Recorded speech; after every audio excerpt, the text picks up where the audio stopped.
Let's look a little bit further in this part 6 of my stolen election series. We're going to take a look at exactly how they are still continuing to hide information at Fulton County.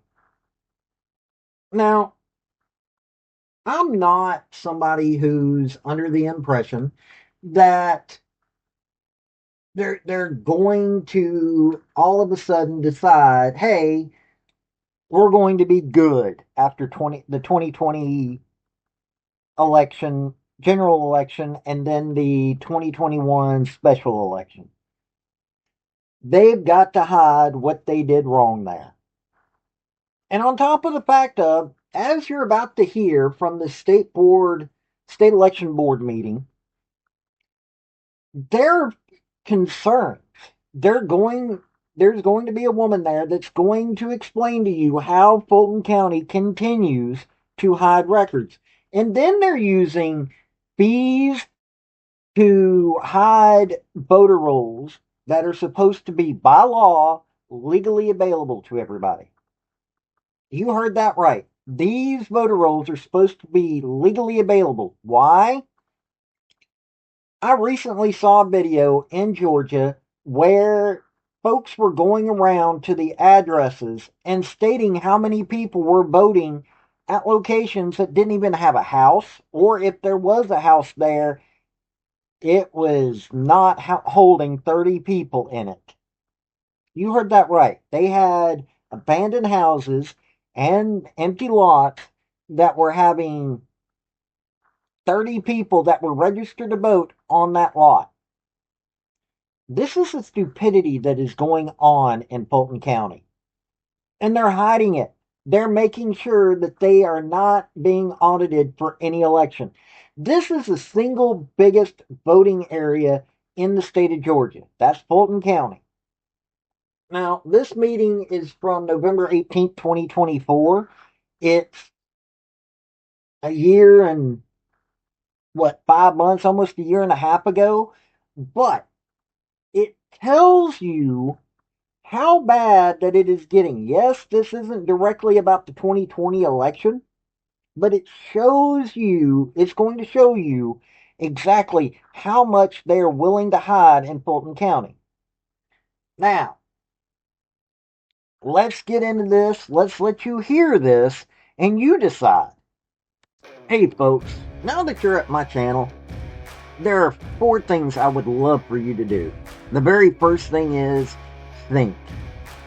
Now, I'm the type of person that's not wanting Hobbes's Leviathan. I am not wanting a Maoist or Stalinist government. I am wanting freedom for everybody. So, what I cover, I want you to think about those things. Next, hit like, hit subscribe, because it really, really helps me out. Now, let's get back to the video. This, this is the petition for the certified list of electors before an election. And I just wanted to, I have a few slides, I just wanted to show some new concerns and refresh the old concerns as to why I'm really pushing for this.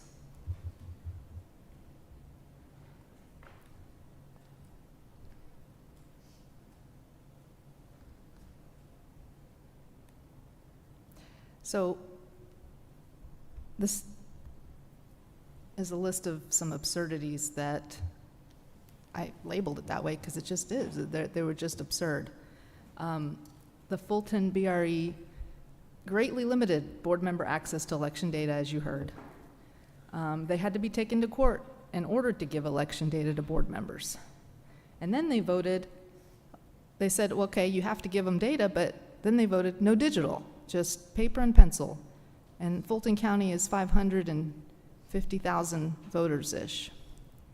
That's no way to be able to audit an election.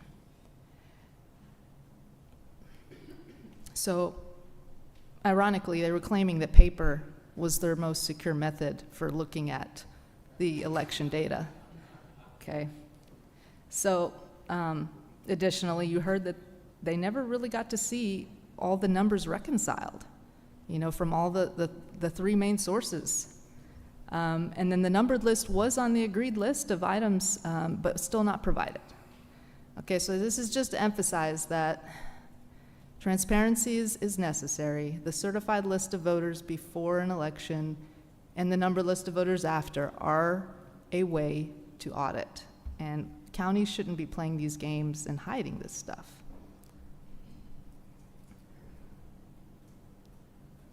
So concerns. This election, I learned a new word when I was poll watching. Manual activations.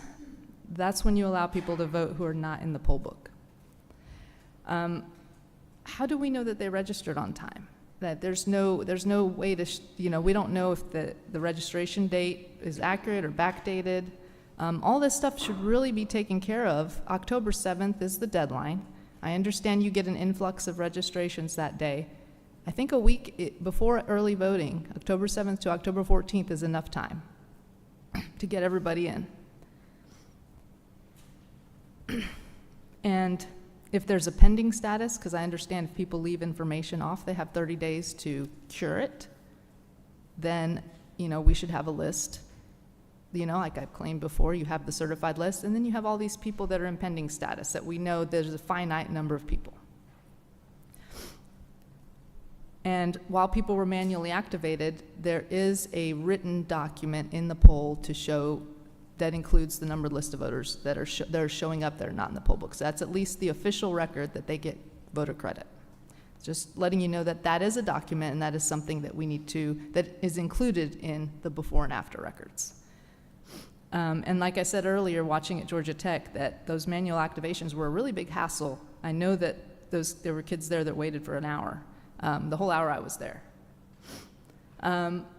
Also, there was some barcode pull when you put your driver's license in to check in, and that brought up a different person. So I know that's a barcode issue probably, but that's still an issue that was in this election that I had not seen before. Additionally, 4,000 registrations statewide that were not on the certified list were given credit for voting. So the certified list that we finally got was given on November 1st. So between November 1st and November 5th, somehow there was that many additional people statewide. It just seems like all this stuff should be resolved before early voting starts. And I will say this is the last time I presented on this. I showed you a lot of different errors in the registrations. So my last point is that they're still there. There hasn't really been a process change to fix that. So as registrations come in, we're still having a lot of registrations with errors. Teamwork. I think we can all agree. When I say teamwork, I mean all of us and all of you, all the board members. I think we can all agree that the electoral list should be frozen before voting starts to have an auditable election. And a certified list of electors before voting starts is public information, so that we can have public oversight, so that there's ability to audit. Counties are responsible for the content of the voter registration lists, and so I believe the easiest way to provide that and be transparent is for the counties to post that link. Just a little bit on ORR communications. Yes, you can send an ORR to get this data. So we did that. It was sent to Fulton County on October 7th for the certified list of electors. It was ignored. Actually, they just sent a link to the Secretary of State to buy the voter roll. So that's not the same thing as the certified list of electors. An ORR was sent to the Secretary of State, same request. They replied it would be sent on October 30th, and when we called and asked about it, they said, oh, we'll send it the November 21st, which is way too late. So after a lot of calls and pressure, it was received on November 1st. And then we have submitted an ORR to the Secretary of State for the numbered list. No response for that yet. So just want to emphasize that the ORR communication is limited and doesn't work very well.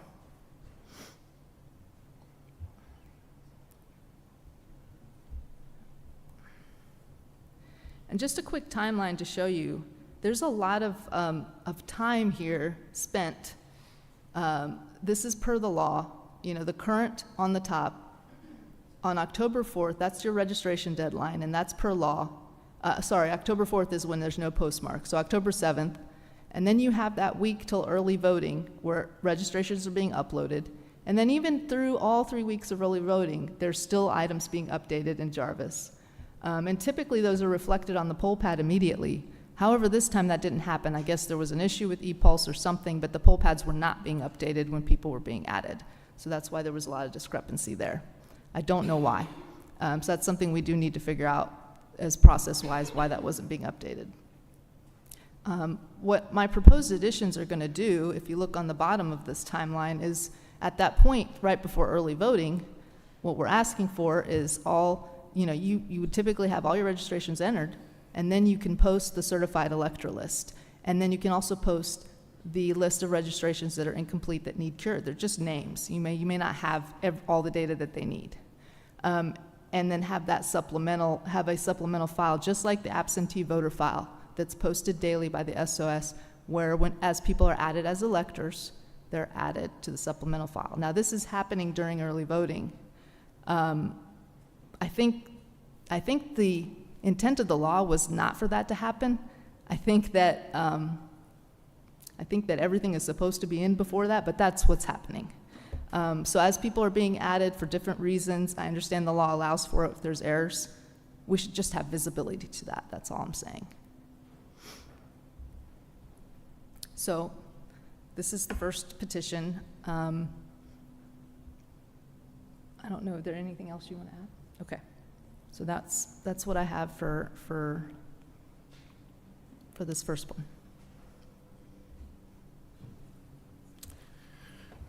Yeah, I do want to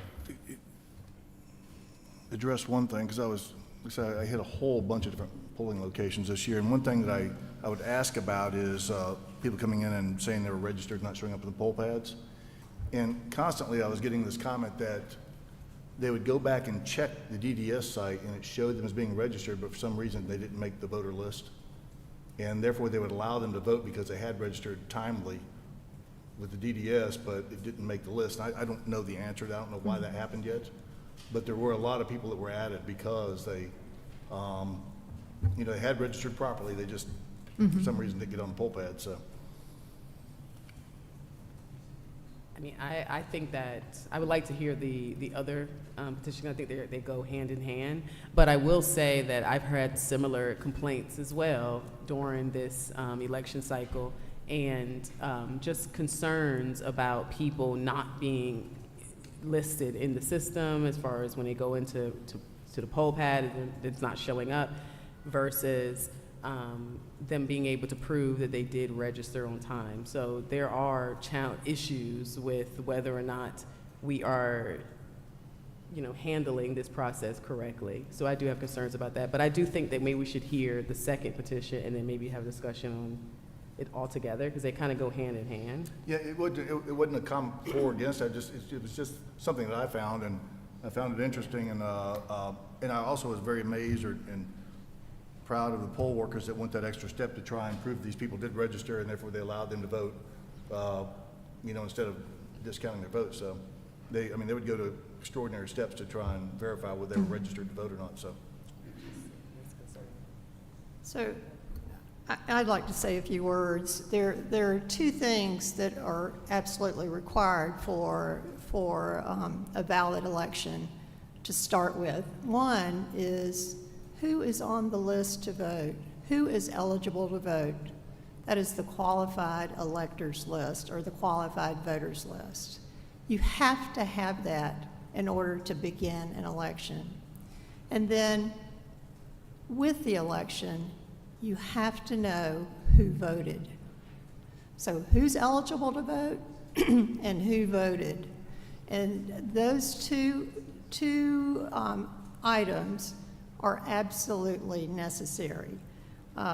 It's necessary from an election integrity standpoint.